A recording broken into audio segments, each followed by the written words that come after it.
You may have seen many people, including myself, bang on how important it is to let succulents dry when taking cuttings. And yes, it's crucial to let wounds heal before shoving succulents into soil for reasons I will explain later on, but I think there is a bit of fear-mongering going on too.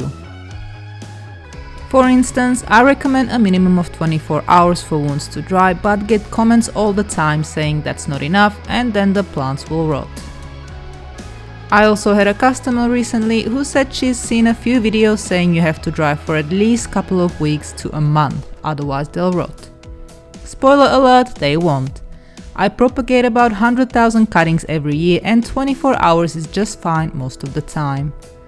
Although all of this should be an easy topic to talk about and quick to answer, I think a bit of an explanation is needed. And so in this video we'll have a look at why cuttings should be dried, for how long, what a dry enough cutting looks like, and the big question, will they really rot if you don't dry them at all?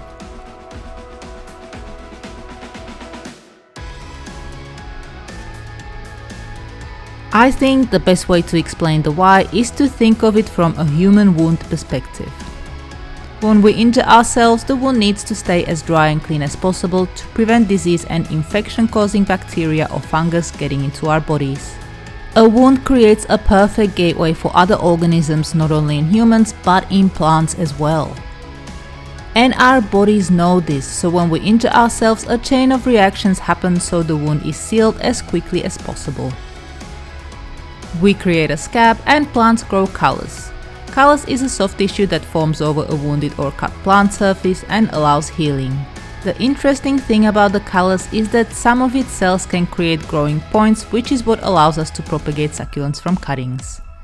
It will also form faster in an airy, dry environment. Callus would eventually form if the cutting was planted straight away, but it would take longer, leaving the wound exposed.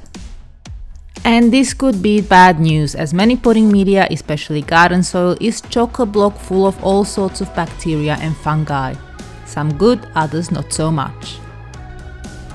Rot is one of them, and that is why when you plant cuttings without the callus formed over the wound, they can go moldy and decay due to rot-causing fungi.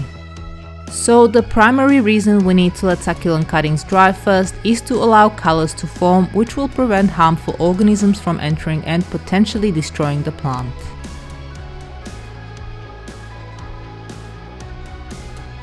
Quite simply, when you look at the cut, it should be dry. The cutting I'm holding has been cut 24 hours ago and the one on the left is fresh. In some succulents like this Aeonium, the center will shrink when dry and the outside will look shriveled. This is what a fresh cut will look like. And these are cuttings after about 24 hours. On some plants they will look more green than others, but you should be able to tell just by looking at them when they are dry.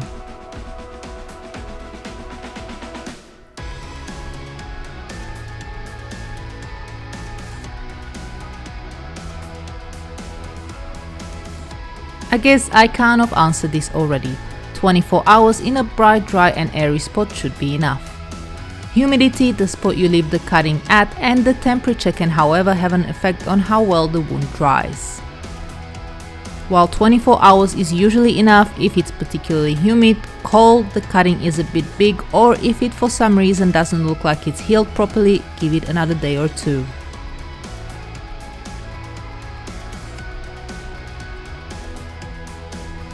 Despite all of the things I have just said, I may have on several occasions planted cuttings without drying them first. Never the nursery plants though, only my own personal ones. I'd sometimes snap bits of succulents in the garden here or there and plant them straight away without drying. I also have lots of pots like these sitting around the house.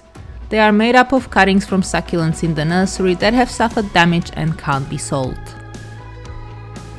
It's usually weather-related or treated pest damage, like when aphids leave black sap all over the leaves. The cuttings eventually come good.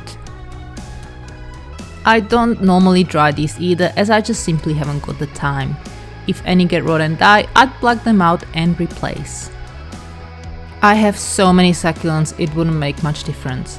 Other nurseries don't even bother embim plants like this. It's not worth it trying to make them look good again. The interesting thing is that the cuttings don't rot when I just shove them in without drying. In fact, they tend to grow pretty well. Even the ones that I put into garden soil where it's heaving with bacteria and fungus tend to be fine. So the honest answer is no, they will probably be fine even if the wound is still fresh. But having said all of that, I'll still religiously dry all the nursery succulent cuttings. The reasoning behind allowing the callus to form is pretty solid. I may have gotten away with it when it comes to my decorative succulents around the house, and I'd even go as far as to say that more often than not, drying may not be all that necessary. I'll still do it because you just never know what lurks in the potting mix or soil. If a fungus that could potentially kill all the cuttings is present in one batch of my potting mix, I could be looking at huge losses, not to mention wasted time. And so my final advice would be dry your succulent cuttings. And on that note, it's time to end. I hope this video was useful, and if you'd like to add anything yourself or ask a question, you can do so in the comments below.